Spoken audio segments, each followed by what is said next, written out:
And the lawyer for Federal Reserve Governor Lisa Cook says he will be filing a lawsuit to challenge President Trump's attempted removal of her from the central bank. Attorney Abby Lowell saying today that the president has no authority to fire Cook, and the reason Trump provided for getting rid of her is not true.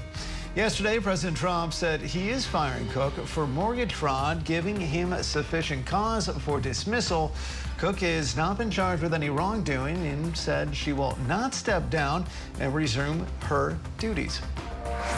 Well, Scripps News White House correspondent Haley Bull has been following that story. Haley, we heard from the president today. What is he saying in terms of evidence for ousting Cook?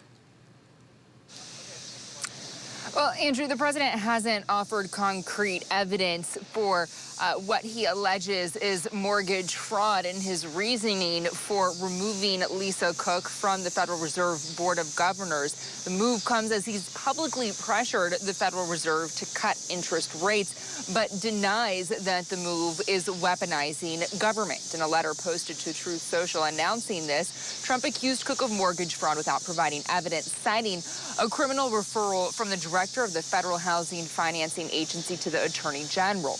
The president wrote that, quote, at minimum, the conduct at issue exhibits the sort of gross negligence in financial transactions that calls into question your competence and trustworthiness as a financial regulator. Trump saying this during a cabinet meeting.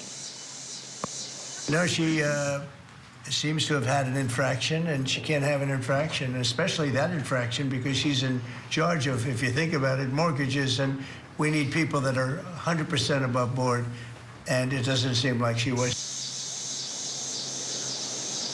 And as you mentioned, Cook said she would not resign, stating that, quote, President Trump purported to fire me for cause when no cause exists under the law, and he has no authority to do so. A Federal Reserve spokesperson stated Cook indicated she will challenge the action in court and that the Federal Reserve will abide by court decisions. The spokesperson stating that, quote, the Federal Reserve reaffirms its commitment to transparency, accountability, and independence in the service of American families, communities, and businesses. Now, the president has publicly called for the Fed to lower interest rates, tying it to a belief it will help with housing. Trump said in the cabinet meeting, quote, once we have a majority, housing is going to swing. And we pressed one of the president's top economic advisors on how it views the independence of the Federal Reserve.